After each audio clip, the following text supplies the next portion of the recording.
If you've driven around the Lafayette Square recently, you've probably noticed a new business in town. Tennessee Soapworks opened recently. It's a place where you feel welcome as soon as you walk in the front door. Thank you. Thank you. Ladies, have a good day. I grew up in Amish country, Pennsylvania, west of Philadelphia.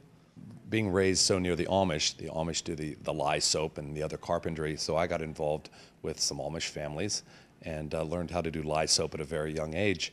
And as I got older, I was involved in some carpentry and some other things, so I've been doing the lye soap for a very long time. At some point, you moved to Los Angeles. Talk about that experience. Well, I moved to Los Angeles. I took a job with Cedars-Sinai Medical Center, and during which point I met my beautiful wife, Deborah Stahl, who also worked at the hospital. And then how long were you in Los Angeles before you moved again? Well, once I met her, we spent another year there, and we got married in Las Vegas. And she had an opportunity here in Tennessee, and she asked me if I wanted to move to Tennessee. And without hesitation, I said yes.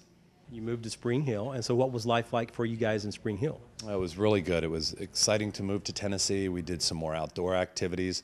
We have a young boy who's now 9. His name is John, and we got involved with off-road vehicles and dirt bikes and fishing and hunting, and we were glad to be in the country. But at some point in time, you wound up in Macon County. So why the transition from Spring Hill to Lafayette? Well, when we first bought the house in Spring Hill, there was only 20 to 25 houses in our development. Shortly thereafter, it started to grow to a point where there was 250 houses, at which point we started looking to buy a farm and some acreage a little further out. That's when we found the property in South Macon County here, 30 acres, and we were excited to make that purchase. And you opened the store here. We've been open for 3 months, and initially when we bought the land in Macon County, we were going to slowly develop the land. In the process of slowly developing that land, we found this retail spot available, and I called my wife and said, we're now back in the retail business making lye soap. So that was 3 months ago, and it's been an exciting time since then. What have customers told you once they come into the store here for the first time? What kind of response are you getting? Well, when they initially walk in the store, they like the smell. We use all natural ingredients in our products, and we do the Grandma's Lye soap. We also do the goat's milk soap and some other products. Do you enjoy this? I mean, is this kind of like one of your dream jobs maybe now that you've gotten a little bit older in life? Well, it allows us to be creative. It allows us to sell what we make, and it's satisfying when repeat customers come back as repeat customers to buy more of what you make. I mean, you can be a car salesman, but you're not making the car. But we sell our lye soap and our other products, which we actually make right here in the store. So when customers give us a good response and come back for more product, it's satisfying. What all is involved in actually making the soap, and how difficult of a process is it, or is it difficult? It is a lengthy process. Well, we combine Grandma's lye with spring water, and then we assemble our tropical oils, shea butter, and essential oil. Pour the lye water into the tropical oils, and then mix it with the stick blender. We'll be making white tea today. This is our white tea oil, and the lighter oil wants to float on top, so we mix it and blend it down in.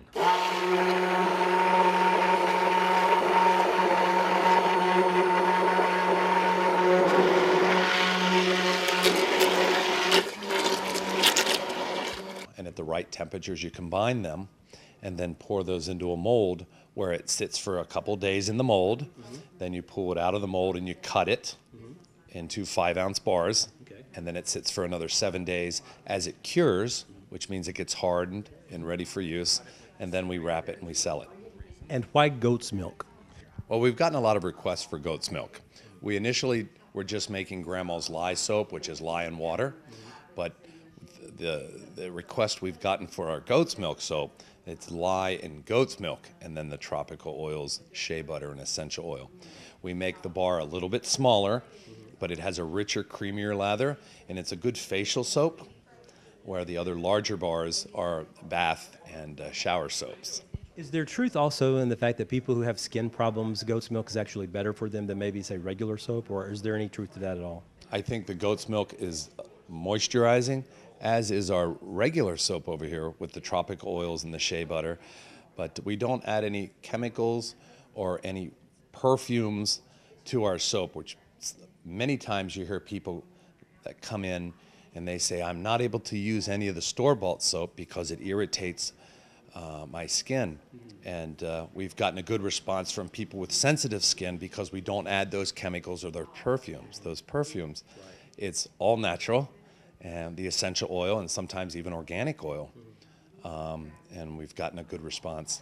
Even our pine tar soap, which is not a very good smelling soap, has a lot of benefits for the skin. If you have psoriasis or eczema, or my wife had me out picking blackberries the other day, and I got chigger bites, and the pine tar soap helps soothe that itch. So, yeah, it doesn't smell that good, but it does the trick. Talk about just this venue and how neat it is for you all to be on the square. This is an ideal location for us. The response we've gotten from the community is they've wanted something like this here. They're happy that we're here. We do soap making demonstrations frequently. Customers have now become our friends, and we know many people on a first name basis, and we invite them into the back and show them, hey, we're making up a new batch of soap, and they get to see.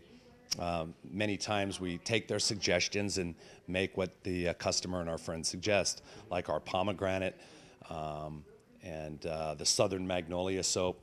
We also have a website, TennesseeSoapworks.com, and our Facebook. So we have request lines on there, and we try to make different things, different fragrances or flavors, and it's fun to continue to be creative and do different things. Do you see yourself staying here for a long time? This is the last time I'm going to move. So we're into the business now and the retail side of it. We have a 9-year-old boy that goes to Lafayette Elementary School. He'll be going into the 4th grade. So we will pass the torch to him when it's time. Tennessee Soapworks on the Lafayette Square is open Monday through Saturday. Reporting in Lafayette, Barry Hyatt, NCTV.